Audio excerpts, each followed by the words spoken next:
is a myth that haunts the senses of visionaries, and that is the false premise of non-competition and anti-resurgence. The clouded judgment caused by only considering if constructs stand feasible and not if they stand effective in their environment, putting one's idealism over cold reality in a world governed by the survival of the fittest. Even if idealists would manage to take control over the environment, there is the ever-rising possibility of constructs being realized again by resurgence, which will challenge the idealists repeatedly in an unending battle. It is what doomed many radical political movements and projects, as they were unable to compete with the more effective systems that the status quo employed, and what doomed the status quo that could not keep up with the revolutionaries. A construct is a pattern of thought that manipulates the brain of an organism and can be shared between different members of a group. Constructs can change the behavior and perception of reality. Examples of constructs include cultures, monetary worth, laws, languages, religious beliefs, and many other things that do not occupy the real world yet manage to influence it. The idea, identity, or concept of something in both the real and the unreal could also be a construct. As constructs can be shared between individuals, they could also be infectious or viral, and then spread themselves further. The constructs that spread the furthest are the most effective. The success of a construct spread is measured in effectiveness, which is defined as a measurement of how well a construct succeeds if measured in the moment. It should not be confused with sustainability, which is measured with how long time-wise the construct can remain unadapted. The constructs do everything in their nature to keep fast on the target, setting measures which cloud judgment, not by their own design, but by the selection process where the patterns of thought that are a detriment to themselves and the subjects are selected out. Effectiveness helps keep the construct coherent over thousands or millions of replications, further spreading, as what is ineffective is wiped out. Be it destructive, it is not the focal point. What is the point is that the constructs which take power are those of exceeding effectiveness in comparison with the constructs within competition. There is a limited amount of headspace and individuals, and the constructs will compete for that. What best manipulates people and causes more people to adopt the constructs will flourish. Sustainability is not effective. That is the building block of constructionalysis. Constructs and constructionalysis have some parallels with Richard Dawkins' concept of memes and memetics. Many of the same rules stand true for both. However, Dawkins and his successors in memetics failed to explain well the method of which constructs are selected for over other constructs. Dawkins wrote in his book, The Selfish Gene, quote, "Cultural transmission is analogous to genetic transmission in that it can give rise to a form of evolution. Geoffrey Chaucer could not hold a conversation with a modern Englishman, even though they are linked to each other by an unbroken chain of some 20 generations of Englishmen, each of whom could speak to his immediate neighbors in the chain as a son speaks to his father. Language seems to evolve by non-genetic means, and at a rate which is orders of magnitude faster than genetic evolution." End quote. Effectiveness can be wasteful as long as it brings the construct above others. Ineffectiveness is a detriment. Even if idealists wish for utopias and have since Plato's Republic, they never seem to come into fruition. And even if the economic situation was acceptable in the utopia, what would stop a rogue from causing corruption for selfish or fanatic reasons? Niccolo Machiavelli wrote, quote, "It appears to me more appropriate to follow up the real truth of a matter than the imagination of it, for many have pictured republics and principalities which in fact have never been known or seen, because of how one lives is so far distant from how one ought to live, that he who neglects what is done for what ought to be done, sooner effects his ruin than his preservation. For a man who wishes to act entirely on his virtue soon meets with what destroys him among so much that is evil." End quote. Survival of the fittest. The constructs which exercise effectiveness to its highest potential triumph over the others, regardless of sustainability. While some constructs will take their time for sustainability, those will not be the ones who harnessed the most power and influence, even if it was destructive and unsustainable to exercise effectiveness. If we do not use it, someone else will mentality shrouds effectiveness. The drive which our ancestors had to survive through times when little resources were available has been hijacked by constructs. Within free market economics, for example, whatever method can bring in capital will be exercised no matter what laws or regulations are in place. While such methods will be curbed by those laws and regulations, they will still adapt, such as those with the narcotics trade. Those laws or regulations will ensure that the practice that they forbid will be exercised less blatantly or in regions unaffected by said laws or regulations, or that they will be cut out without addressing the root of the problem.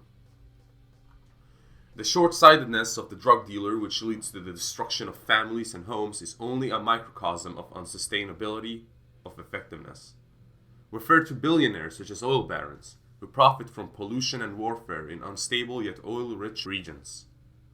Whatever upcoming or ongoing sign of destruction will not matter. What matters is the tally, the score. The sorts of people with no will to accumulate ever wealthier assets are not those which come out on top on the business side, nor are those which do not exercise their might and power. For example, as it so happens, business leaders and politicians are statistically likelier to exhibit psychopathic traits, on the level of prison inmates, in fact.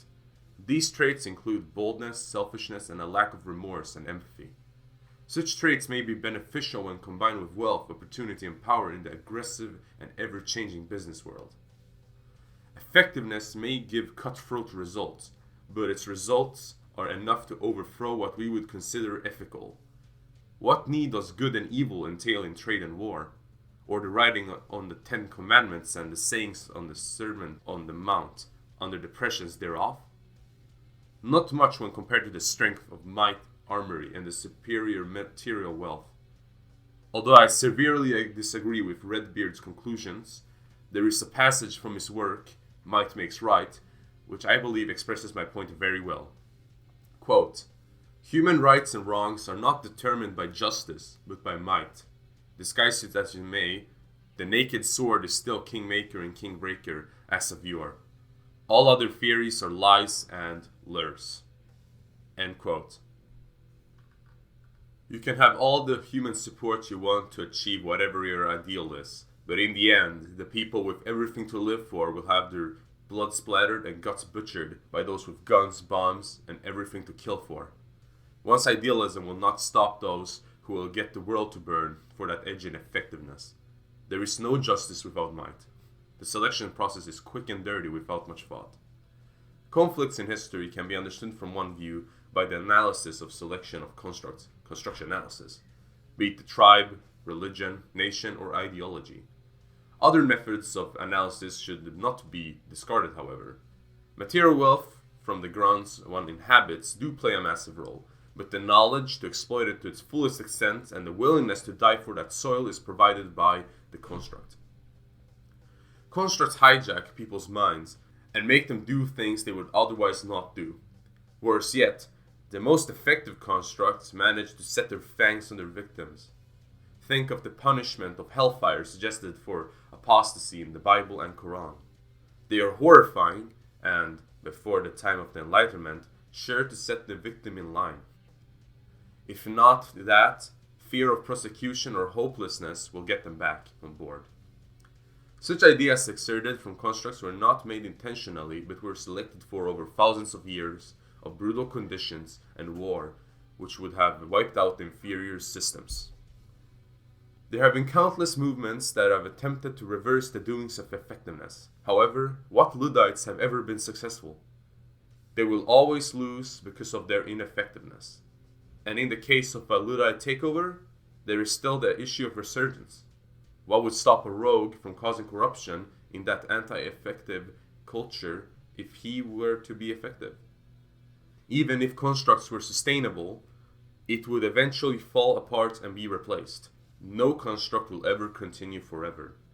What will continue forever, if that forever is the time where headspace is available, is the competition between constructs. The biological drives that the construct manipulates are very deep-seated. Constructs are a byproduct of the most primal drives that got semi-intelligent to intelligent organisms to survive and be selected for. It is not only the propensity for children to imitate their elders, but also emotions such as fear, hatred, love, sadness, and cognitive biases such as confirmation bias, hindsight bias, self-serving bias, and optimism bias. These behaviors all help their ancestors survive and successfully reproduce, but also let infectious constructs take power. However, some drives have turned archaic in the modern world.